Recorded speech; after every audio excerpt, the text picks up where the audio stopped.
আমি ল'ৰাকেইজনক ইতিমধ্যে Dhananjay তাইত dead body আহি পাইছে। ডেড বডি আহি পাই পিনি আপোনাৰ এইখিনি গোটেই পৰিৱেশ আপোনালোকে চাইছে চাগে। আমি মানি ল'ব পৰা নাই যিটো ল'ৰা কোনো বেমাৰ নোহোৱাকৈ বাংগালুৰুত মৰিবলগীয়া হৈছে, এইখিনি আমি কিন্তু মানি ল'ব পৰা নাই। পুনৰবাৰ অসম চৰকাৰক আমি অনুৰোধ জনাইছোঁ এইখিনি ডেড বডিৰ কাৰণে, আৰু যিকেইজন ল'ৰাই মৰিছিলে তেওঁলোকৰ উত্তৰ তথ্য বিচাৰি আৰু পুনৰ কেছখিনি কিবা কৰি পিনি আমাক জনালে ভাল হ'ব, কাৰণ আমি মানি ল'ব পৰা নাই। কাৰণ গেছ লিক হোৱাৰ পাছতো 2জন মানুহ মৰিব পাৰোঁ, কিন্তু 2জন মানুহে ভাত পানী বনাই আছিলে। গেছ লিক হোৱাৰ পাছত আপোনাৰ যোনটো ল'ৰাই 2জন ভাত বনাইছিলে, গেছ লিক হোৱাৰ পাছতো ব্ৰাছেই হ'ব লাগিছিলে, কিন্তু কেনেকৈ 4জন মানুহ মৰিব লাগে?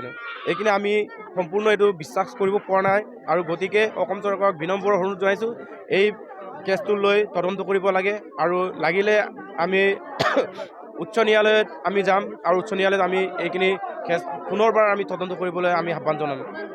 যোৱা 30 তাৰিখে আমাৰ খবৰ অনুযায়ী সামাজিক মাধ্যমত বিভিন্ন ধৰণৰ আমি খবৰ পাইছোঁ, কিন্তু কালি আমি তাতে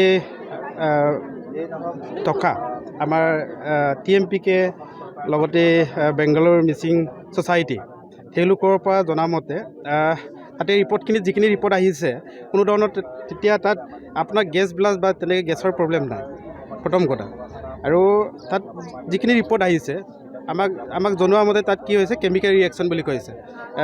বৰ্তমান সম্পূৰ্ণ তথ্য এতিয়ালৈকে আমাৰ হাতত পোৱাগৈ নাই, আৰু 10-15 দিনমান লাগিব। তাৰপাছত তেওঁলোকে বেংগালুৰু চৰকাৰে আমাক অসম চৰকাৰৰ যোগেদি আমাক দিবগৈ বুলি আমাক জনাইছে। আপোনালোকে এনে কি বুলি সন্দেহ কৰে?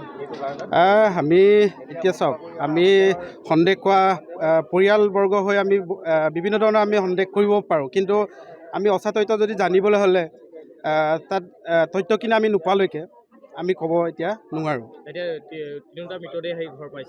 নিশ্চয় আহি পাইছে। কিন্তু এতিয়া আমাৰ মিচিং সমাজ যেনেকৈ আমাৰ ৰীতি নীতি থাকে, সেইখিনি আমাৰ পৰম্পৰাগত লৈ আমি ইতিমধ্যে লৈ গৈছে।